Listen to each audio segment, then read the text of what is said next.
All right, we're back with another day. So today is Tuesday, March 17. Really just as we get the day going, there's a couple of things I want to do today. I have a couple of meetings. Some of them is networking, because when you don't have a job, I'll show you guys how to network virtually and how to tap into your network when you haven't built one over time. So one thing we'll think about today. The other thing I've been thinking about is how do you mourn the loss? And that really just comes down to I have to return the computer that the company gave me. I'm trying to get rid of as much stuff as possible. Think of it like going through a breakup. That's essentially what I'm trying to do. We're going through a purge.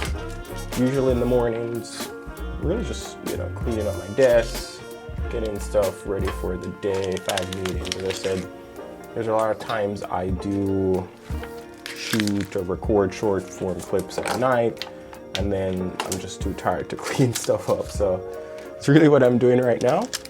But yeah, it should be a chill day, but I'll walk you through how I'm thinking about mourning the loss of what was as I'm thinking about moving forward. And I think that should be interesting, how we're doing that today. Mornings like these, we do have a nanny coming over, and so for some of you might be asking, I'm not working, why do I need a nanny?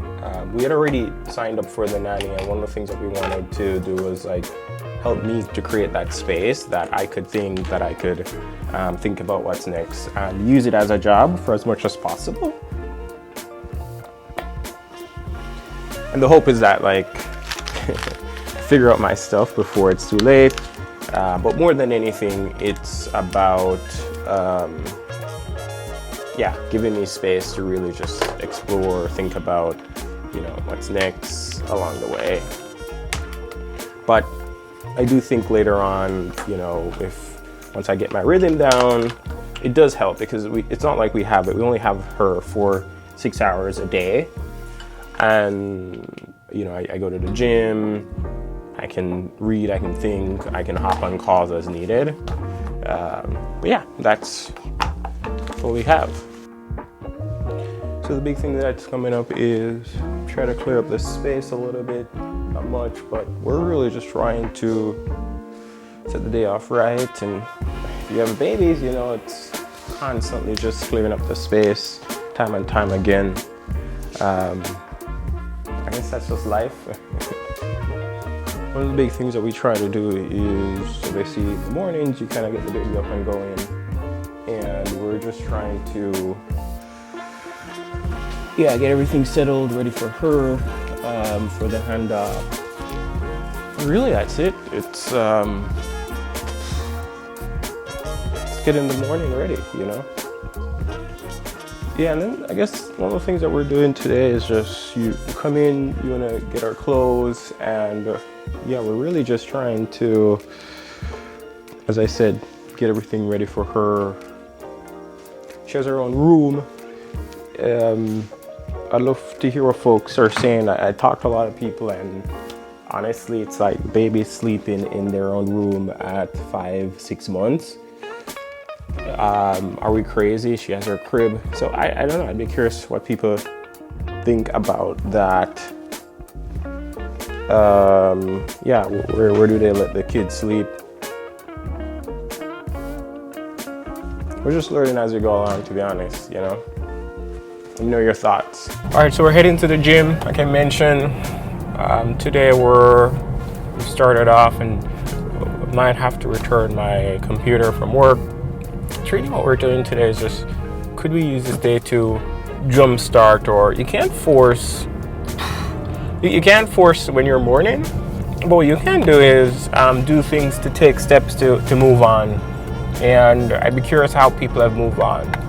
One of the things that, if you guys have ever read the book, The Body Keeps the Score, I don't know if everyone has never thought about what does that mean for companies. I've been laid off 3 times, and one of the things that the first time I was like, whatever. Second time, I definitely, by the time the second time, I was like, man, this is crazy. And by the third time, there was this callousness to it, and I've never, what people used to say is that you're just sitting around waiting for the other shoe to drop, which is essentially what was happening to me. Of like, for a long time, I thought that I was gonna get laid off, or layoff were coming, and so a big part of it is my, what would you say? It's like a self-fulfilling prophecy. Like, that came true, not necessarily because I was thinking about it, but it oftentimes you start to think about like the thing that you fear the most oftentimes come true. And in that sense, that was one of my biggest fears. I'm not sure, I don't know. So what we're doing today is, I said, the theme of today is really just like, how do we move forward? One of the things that we're going to be doing is returning old gifts. I'll be journeying a little, almost like writing a letter. What would I want to say to my old CEO or my old boss? I think that's something that we can all do. If there is a version of mourning that you're doing, and you might never have a chance to talk to someone, even if you actually do have a chance to talk to someone, I think it's a good idea to write a letter. Just draft something up, like what are the things that you would want to say to that person, to see, and the idea is to burn it, but I don't know if I can find a trash can and just burn it and like make it very symbolic and ceremonial. So that's the goal today. We'll see. And, we'll see. It'll take you long, and All right. Am I the only one? Like, why is the gym so packed at 9:42 in the morning? And literally, this place is packed, yo. And on another note, the thing I was thinking about recently, or on my drive over here, is that I was talking about the body keeps the score. And the reason I brought that up is that, like, we don't often think about the things that we hold in our body, the resentment we hold in our body. And oftentimes, if there is not a conscious thought to release it and to, often say like forgiveness is for us, not for the other people.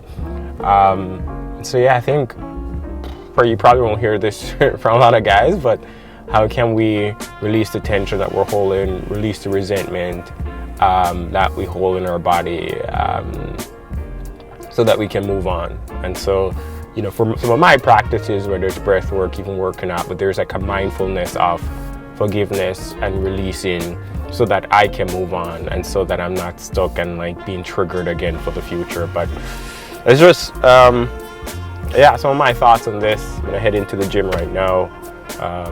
Cool.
so I gotta return this computer.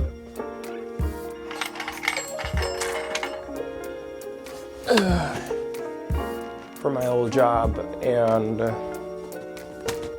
it's really just already postmarked and USPS. I need to open it here. So yeah, one of the things I did it a little bit earlier, just as I was trying to get over this company and move forward. One of the other managers there hit me up, and she was giving me updates of what was happening in the company. And it's weird, right? Because you keep getting pulled back into things. It's one of those scenarios when you try to move on and you get pulled back into things. So, just gonna read this. One thing I'm thinking about as I'm just doing this, we talk about moving on. I'm gonna talk about friendship and the idea that. So here's what it is. I also got laid off. I did tell a friend this, and so y'all tell me, like, is it right for that friend to tell other friends without my permission? Something I've been thinking about for sure.